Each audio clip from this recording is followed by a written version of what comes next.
Hare Krishna.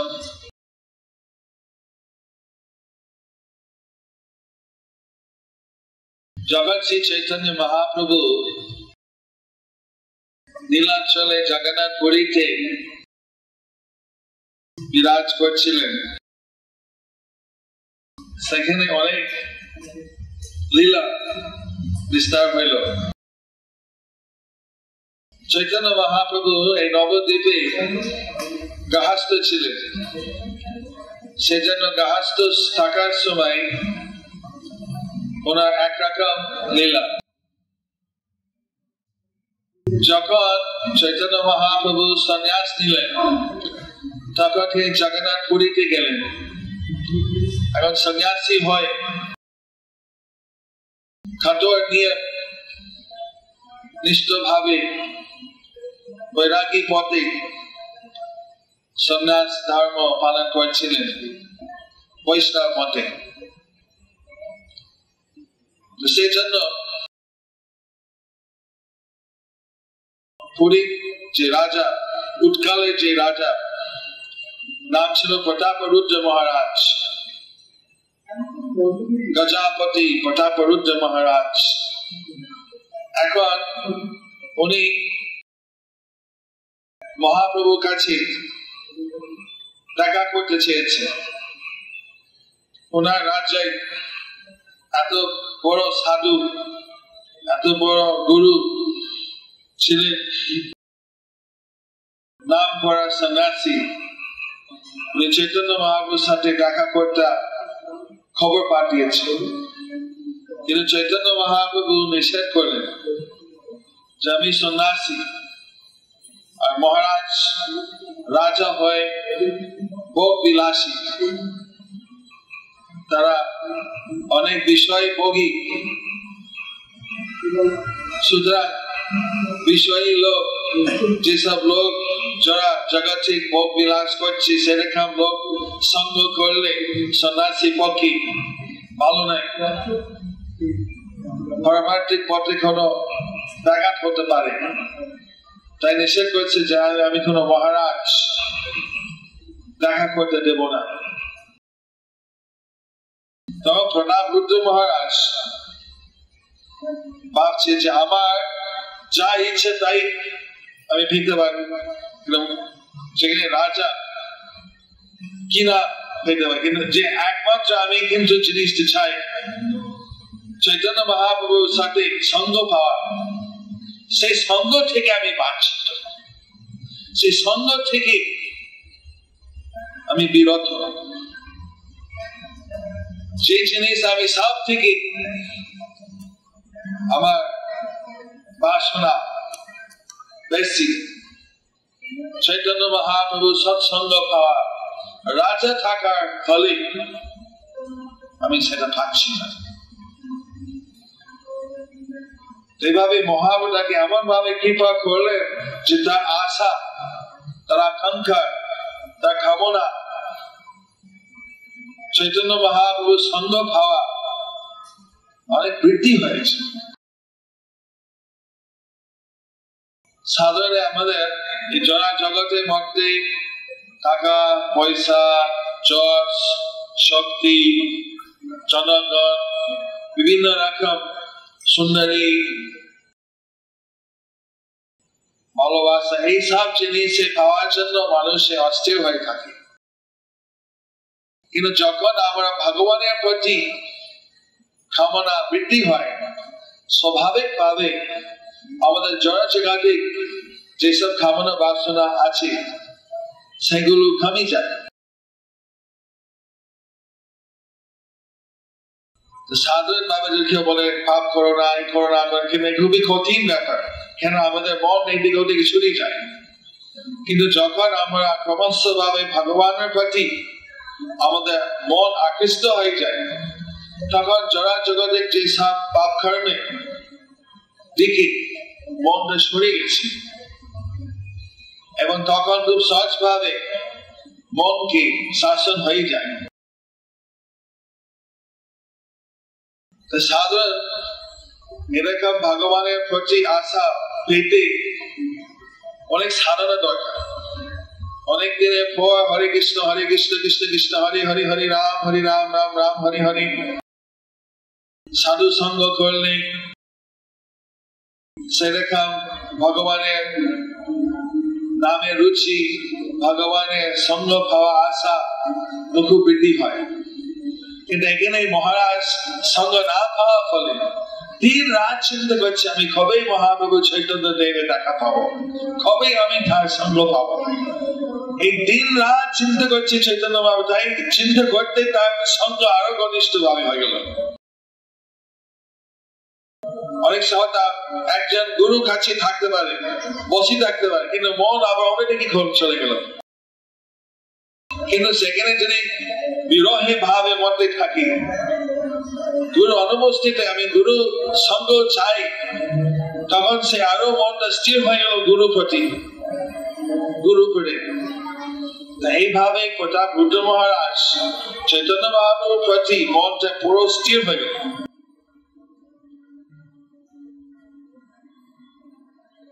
এত দুঃখ পেয়েছে যে বলছে তাহলে আমি যদি রাজা থাকার জন্য যদি আমি মহাপ্রভু চৈতন্য দেবের সঙ্গ না পাই, না পেতে পারি, তাহলে আমাদের আধ্যাত্ম করাই বলো।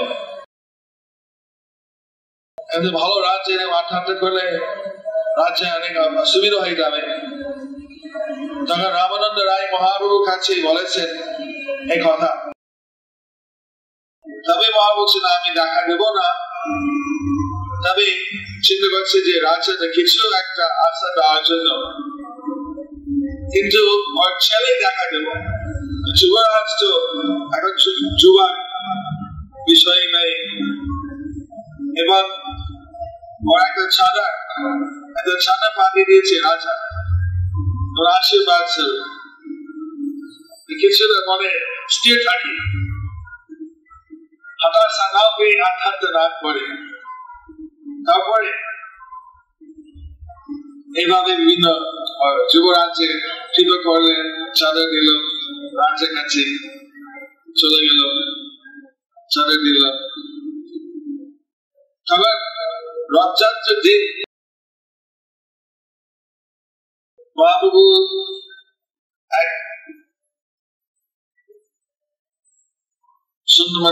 এমন একটা জায়গায় ছিল যে উনি সমস্ত কিছু দেখতে পেরেছেন। আমরা দেখছেন যে কিভাবে মহারাজ এসে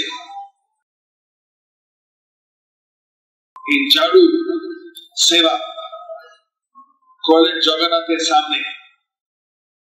এখন আমাদের ভারতবর্ষে যে কোনো দেশে একটা মহারাজ চারু করে না, তাদের চাকুয়ে থাকি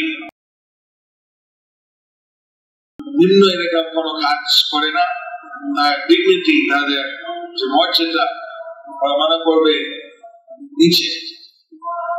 কিন্তু উনি দেখাচ্ছেন যে মহাপ্রভু মহারাজ প্রতাপ রুদ্র এবং তার পূর্ব বংশধর এটা করে আসছে যে ভগবানের সামনে আমার সবাই দাস, ভগবানের জন্য আমরা নিম্ন কোন সেবা করতে পারি। যেমন বেদ পুরাণ আছে যে অম্বরীশ মহারাজ উনি সারা বিশ্বের সম্রাট ছিলেন, তিনি প্রত্যেক দিনে মন্দিরে গিয়ে মন্দিরে মার্জনা করতেন, মন্দির ঝাড়ু করে বেচাটা বেচাটা পরিষ্কার করতেন। বিশ্ব পৃথিবীতে সম্রাট হলো ভগবানের জন্য সেবা করতেন। এই শুদ্ধ ভক্তের রীতি প্রদর্শন করে জগন্নাথের সামনে রাস্তাটা ঝাড়ু করলেন। দেখে তখন মহাপ্রভু খুশি হলেন যে ভগবানের সেবা করল। এইভাবে চৈতন্য মহাপ্রভু মনকে জয় করলেন মহারাজ। আমার যদি ভগবানকে খুশি করতে চান, এর একজন প্রভুপাদ আমাদের যে ইস্কন আচার্য প্রতিষ্ঠাতা শ্রী শ্রীমৎ অভয় চাঁদ ভক্তিবিনোদ স্বামী প্রভুপাদ একজন বিদেশে আমেরিকা একজন বলছিলেন যে ভগবান কি করে দেখবো, I want to see God, how can I see God, কি করে ঈশ্বরকে দেখা যায়। তখন প্রভুপাদ বলছিলেন এইভাবে গডকে দেখার কঠিন ব্যাপার। যেমন কেউ যদি বলে আমি রাষ্ট্রপতিকে দেখবো, দেখার তো সহজ ব্যাপার নাই, অনেক কিছু করে তো দেখা যায়। আর ভগবানকে দেখাটা আরো কঠিন। কিন্তু যদি কোনো মহারাজ বা রানী যদি কেউকে দেখতে চায়, তাদের দেখাটা কঠিন কিছু নেই।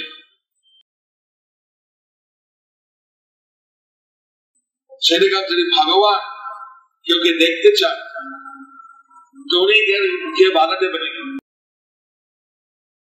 প্রভুপাদ বলছে, তুমি যে ভগবানকে দেখতে চাও, তুমি এমন ভাবে ভগবানের জন্য সেবা করবে যদি ভগবান তোমাকে দেখতে চায়, যে আমার ভক্ত এত সুন্দর আমার সেবা করছে, আমি ভক্তকে দেখতে চাই, এই ভক্তকে আশীর্বাদ করতে চাই।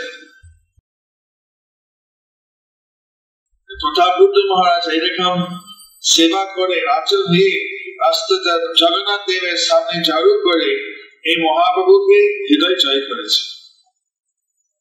যে এই সাধারণ রাজা নাই, ভক্ত ভগবান সেবা করছে, ভগবানের সামনে বিনম্র হয়েছে, বিনয় হচ্ছে। আজকে আমি কাঠমান্ডু নেপাল ছিলাম, তারা আজকে রথ করেছে, তারা কয়েকদিন আগে করতে পারে। আজকে রাজা জন্মাতিথি বলে ছুটি ছিল, তাই আজকে ওরা করেছে। এরকম কোন একটা উপলক্ষে ৫৬ বছর পূর্তি হলো নাকি, সঠিক জানি না কেন আজকে করেছে, আজকেই হলো। তো রাজা তো দেশ নেই, তখন রাজার যে অ্যাডভাইজারি কমিটি, সুপারিশ মহাসভা যে সভাপতি, উনি রাজার পক্ষে হয়ে এসে উনি রাস্তাকে ঝাড়ু করেছে।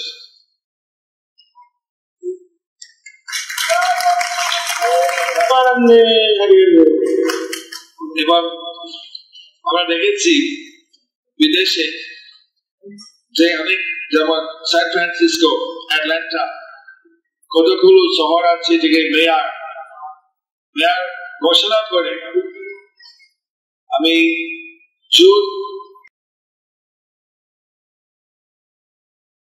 20 তারিখ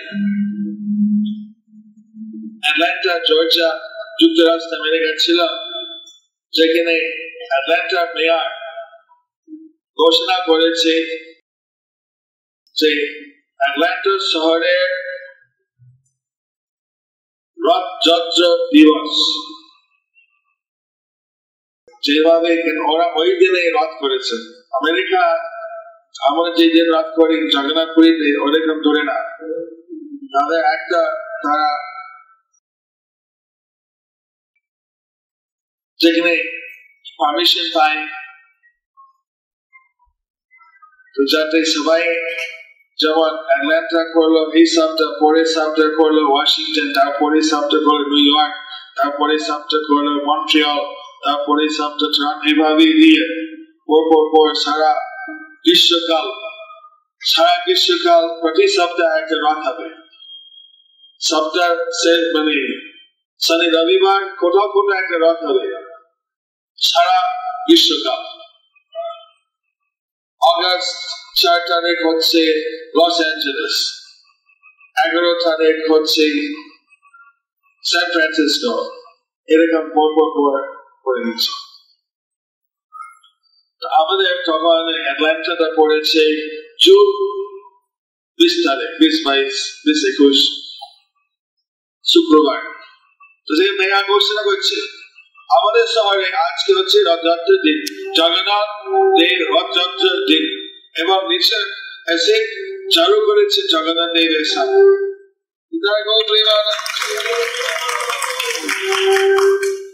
সেরকম আমরা দেখেছি ডারবান, দক্ষিণ আফ্রিকা, মেয়ার এসে চালু করলেন।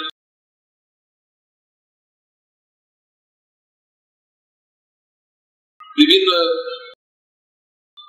মেয়ার প্রতিনিধি এসে সেবা করে। ওরা রাজা নেই, মেয়ার, এমনি জনগণের সেবা করার কথা। হতে পারে, রাজা তারাও একটা অনেক বড় ব্যাপার। তবু ওরা সেবা করছে না, আমরা তাই জন্য খুশি। এইভাবে চৈতন্য মহাপ্রভু এই প্রতাপরুদ্র মহারাজের সেবা দেখে খুশি হলেন। আমরা এইভাবে আমরা যদি প্রত্যেকেই ভগবানের সেবা করি, তাহলে এইভাবে মহাপ্রভু চৈতন্য দেব কৃষ্ণকে আমরা সন্তুষ্ট করতে পারবো, এবং তার ফলে তাদের বিশেষ কৃপা লাভ করতে আমাদের সুযোগ হয়। যখন চৈতন্য মহাপ্রভু এইভাবে খুশি হলেন প্রতাপরুদ্র মহারাজের কাছে, বিভিন্ন ভাবে তাকে কৃপা দিতে শুরু করলেন। মহারাজ সেবা করার পর ওনার পার্শ্বদে উঠে ছাদের উপরে তখন দেখছেন রথে, তখন চিন্তা বলদেব, সুভদ্রা আর জগন্নাথ শেষে তো মহাপ্রভু তার কীর্তন দল 7টা দল তিনি বিস্তার করলেন।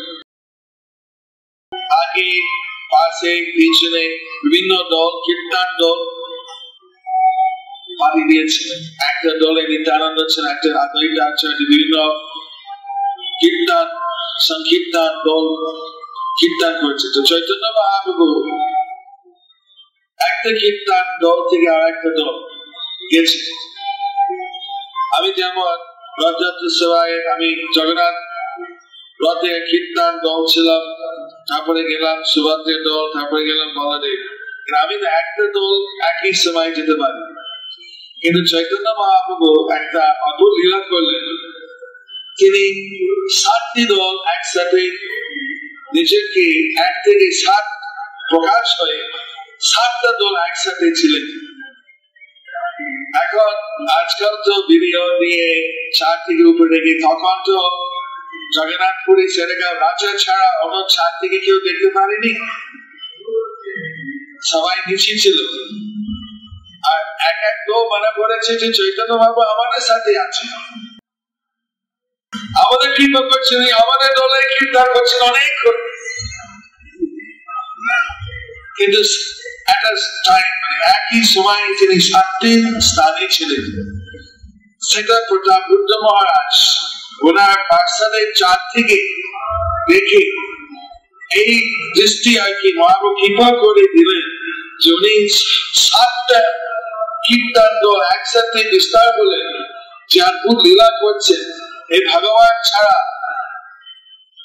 এটা কে করতে পারে? এইভাবে কৃপা পেয়েছেন। এইভাবে প্রতি বছর রথযাত্রা উৎসব হলো। 1 বছর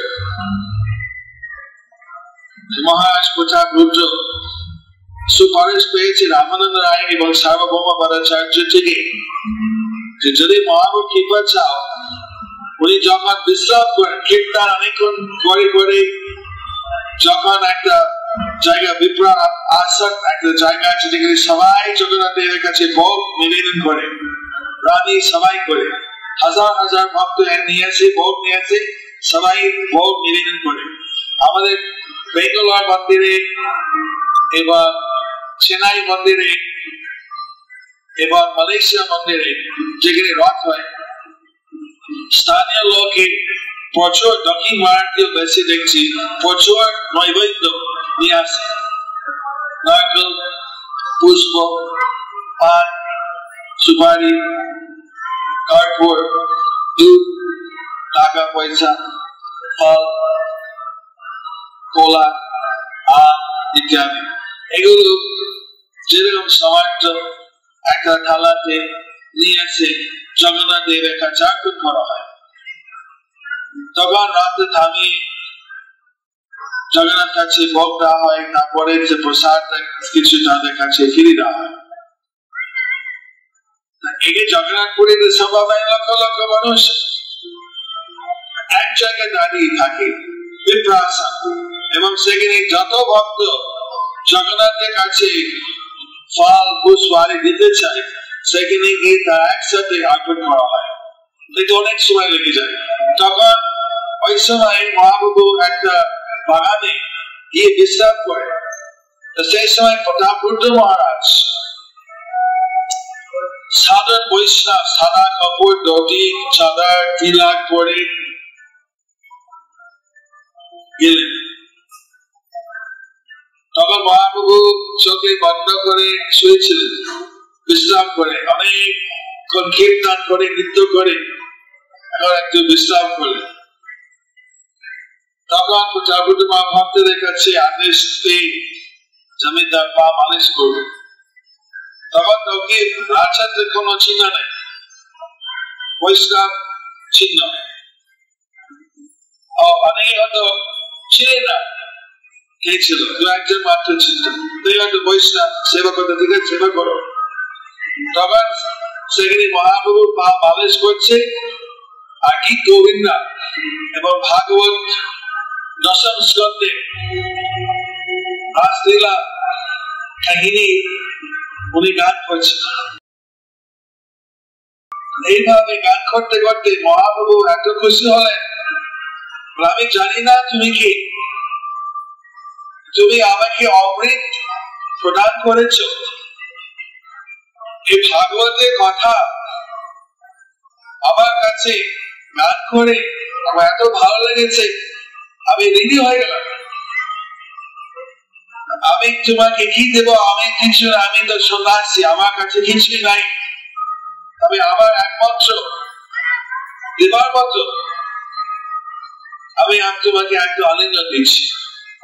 তখন রাজাকে আলিঙ্গন করে দিয়ে তাকে প্রেম ধান করে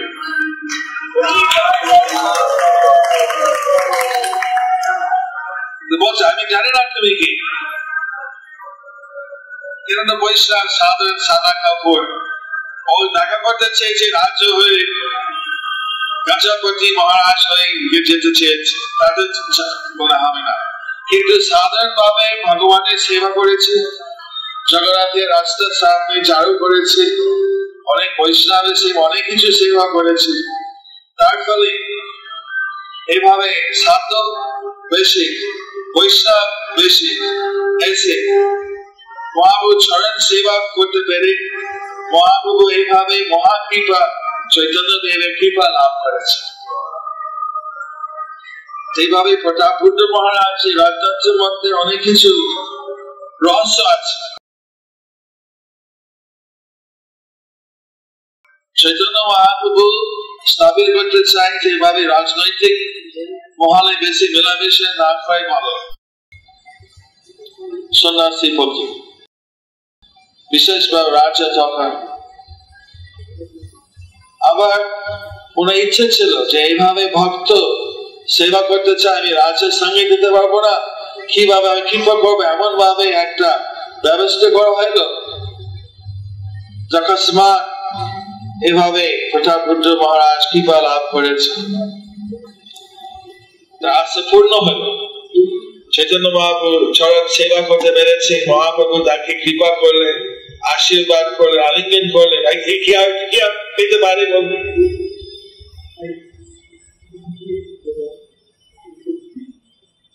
আমরা তো কল্পনা করতে পারি না শ্রী চৈতন্য মহাপ্রভু চরণ সেবা করেন। আমাদের মধ্যে কি চৈতন্য মহাপ্রভু চরণ মালিশ দিতে চান? গৌরাঙ্গ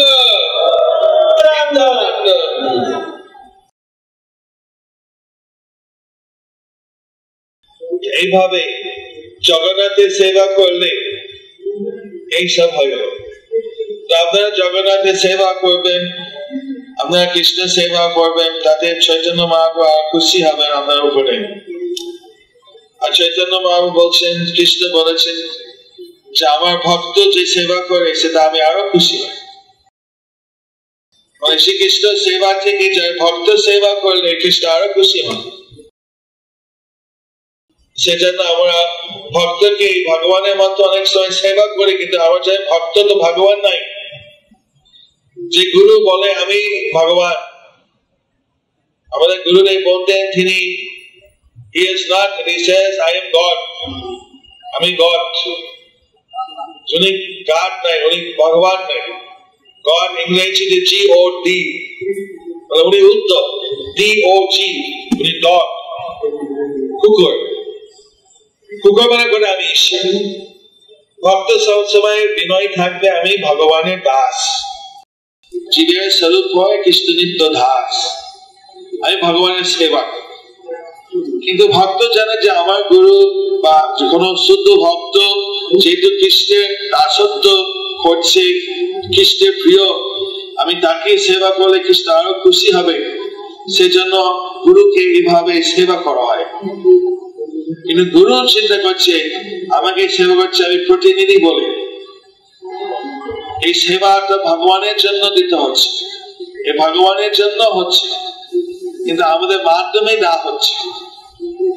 যেমন আমরা কোন চিঠি পাঠাতে গেলে আমার ডাক পিয়ানের কাছে দিদি, বা কোনো আমরা পোস্ট অফিস বক্সে বন্ডিং নিই, এইভাবে দিয়ে পৌঁছে যাবে। তো পোস্ট অফিস বক্স সারা জিপিও নাই, বা সারা পোস্ট অফিস পোস্ট সিস্টেমই নাই, কিন্তু সেটা ওখানে চিঠি দিলে ঠিক সময়ের মধ্যে তোলা হবে, পৌঁছে যাবে। সেইভাবে গুরু সেবা করলে, গুরু তো ভগবান নাই, কিন্তু উনি বাহিরাঙ্গ ভগবানের জন্য সেবা করছেন, যে ভক্তদের সেবা উনি গ্রহণ করছেন এবং ভক্তদের সেবা নির্দেশ দিয়ে কিভাবে ভগবানকে সেবা করা যায়, এইভাবে উপদেশ দিয়ে সুপারিশ দিয়ে ভক্তগণকে যাতে ভগবানের সেবা করে জীবনে সফল হয়, এই সেবাটা ভগবানের জন্য করা হয়। সেজন্য ভগবান খুশি হয় যে আমার ভক্ত এত ঝুঁকি নিয়ে বদ্ধজীবকে যাতে আমার এই বদ্ধ জীবন থেকে উদ্ধার হয়, আমার যাতে পুনরায় আমার সেবা মতে আসতে পারে, এই অন্তরঙ্গ সেবা করছে, যে আমার ভক্তকে যে সাহায্য করে, তার প্রতি আমি খুব খুশি।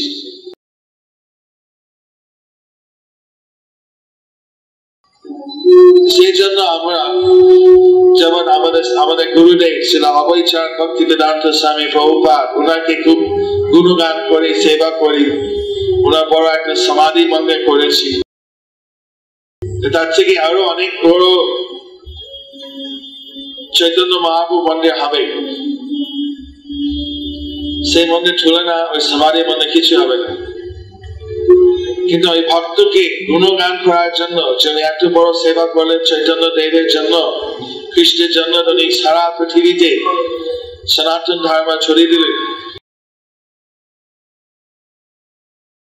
সেটা আমরা যাতে সকলকে জানতে পারে, ওইভাবে আমরা ইস্কন ভক্তবৃন্দ ওনার সমাধি মেমোরিয়াল মন্দির, স্মৃতি মন্দিরকে অর্পণ করা হয়েছে। কিন্তু এটা নাই যে আমরা বলছি যে না আমার গুরুদেব হচ্ছেন ঈশ্বর, না, আমার গুরুদেব হচ্ছেন ঈশ্বরের ভক্ত।